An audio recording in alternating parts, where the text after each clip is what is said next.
We're going to look ahead to what technology we should be looking out for in 2026, and to do just that, I'm joined by our tech expert Pat Browne from Munster Business, who you can find in Shannon. Pat, very good morning and a happy new year to you. Morning, Alan. How are you getting on? Very well, and hope you had a great Christmas and got all the tech and gadgets that you were hoping to get from your better half over Christmas.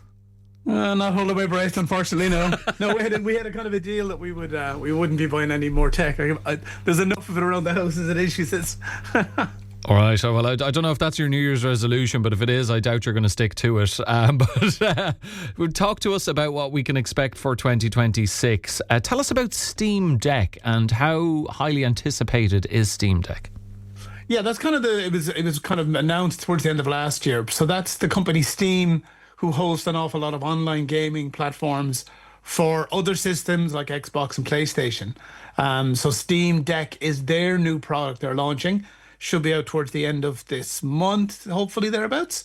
So basically it's going to be a competitor to the Xbox and the PlayStation, and also kind of to gaming PCs, where you can buy this one unit that can play all the Steam games.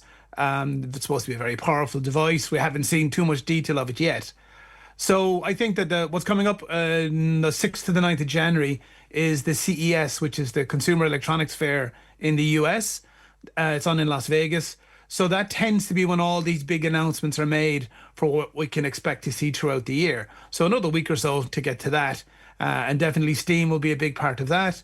Lots and lots of technology companies, that's where they start to push their products. A lot of buyers and so on and tech people would be at that. I'm still waiting for a sponsor ticket, but not happening yet. To represent Clare FM, just to give me a little nudge there. Trip to Las Vegas would be nice. So that's really going to be where a lot of this new tech is going to come out. Some of the things that are rumoured, a handheld version of the Xbox, so sort of like the PSP, where it'll be an Xbox device.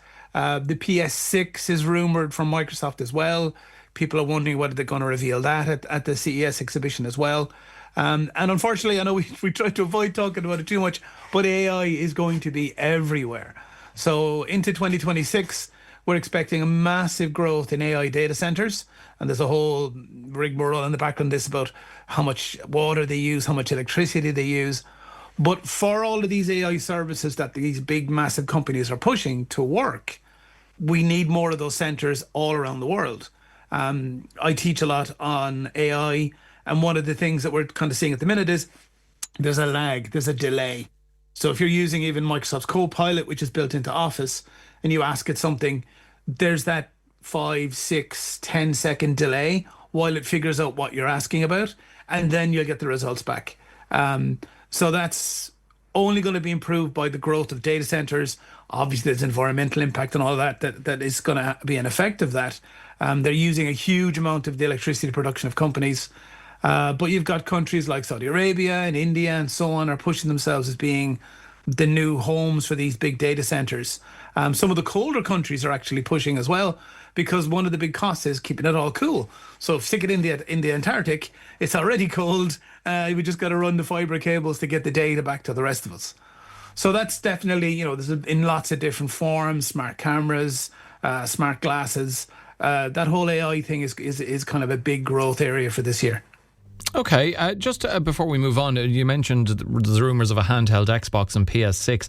There'd be some people out there, Pat, I might even be amongst them, who haven't even upgraded to a PS5, because 5-6 years after its launch, the cost hasn't really come down much, if at all, which strikes me as quite unusual, given how many years it's been around. I suppose a number of factors play into that, but it is frustrating from my perspective, I must admit.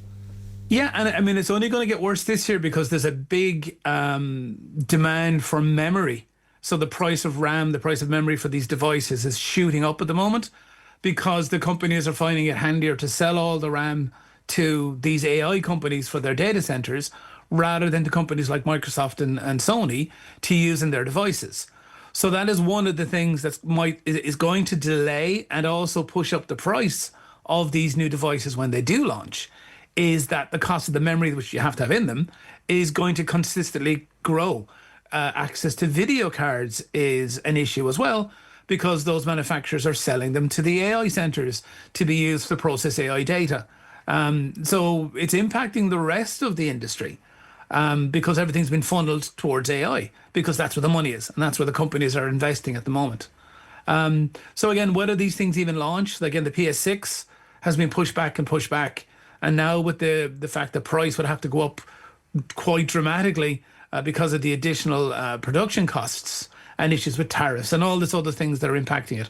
It's starting to trickle down into even just games consoles are being affected by these global events as well. Right, I'll be sticking with my PS4 for the next decade. So let's move on. Self-driving cars, we've heard so much about it over the last year or two, particularly Tesla and all that. How much on the verge of the global arrival of self-driving cars are we, though? So big companies in the US and China are looking to deploy their robo-taxis. This is going to be the first way we'd see it. Now, again, we in Ireland tend to get these things much later than everybody else. But there's several companies in the US already, Waymo and a few different ones, where you can bring it up. The taxi will arrive, there's nobody in it, you hop in and it takes you to your destination. So that's going to be more popular. Prices of those cars are going to drop, which means there'll be more fleets of them around. Obviously, there's impact what that's going to bring to us. But definitely the technology is in there.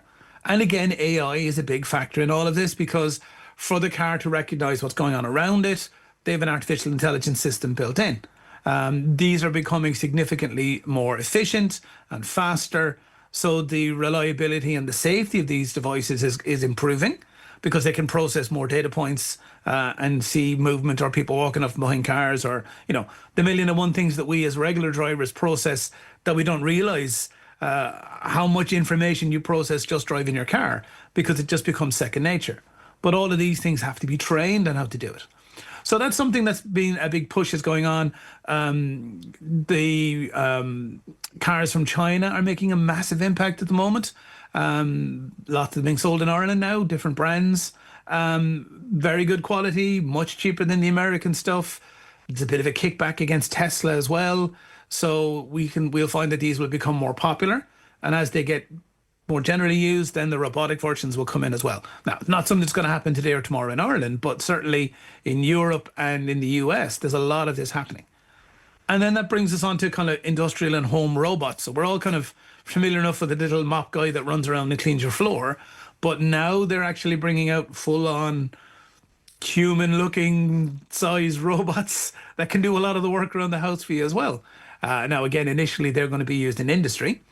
There's some amazing videos you can watch online of them doing martial arts and stuff like that. So I was going to go, hang on, let's. I will put a break on this a bit. Have you never seen those Terminator movies?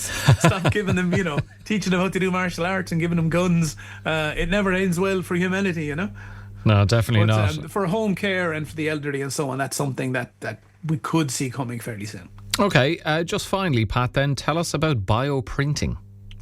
Now, this is a very interesting development. So we're all familiar with 3D printing. It started off with just little small plastic things. Now you can get 3D printed houses. So they've scaled it up to be able to print a concrete house for you. Now they're looking at scaling it down to tiny levels where they can actually produce replacement skin, for example, is one that's being almost to the point of human trials where they'll actually start to use this as implants for people. Particularly amazing for like burn victims and things like that, where it's a very long and painful process to graft and replace the skin using regular human skin. So now they're being able to print down to that tiny level of cells, and it's being scaled up to even organs. So, the big long list there always is for organ donation. Currently, we're relying on the generosity of people to donate their organs when they pass. That demand will never go away, but hopefully with the advent of these 3D printing systems, and again, it's a long way off, but we will hopefully be able to print replacement organs for people. And that's going to look at extending, hopefully, the lifespan of humans going forward. It isn't going to be 2026, but certainly the start of this is coming at the moment where, like I said, skin is one of the first things they're looking at doing with that. Right, lots to look forward to. But as you say, won't anyone ever pay attention, Pat, to the message of Terminator and Skynet? We're just not heeding the warnings from that at all. Yeah. Oh, well, hopefully we'll survive whatever nuclear fallout there is from that. Pat, thank you very much for being with us. That's Pat Clarke Browne, our technology expert from Munster Business, based in Shannon, with us on Morning Focus.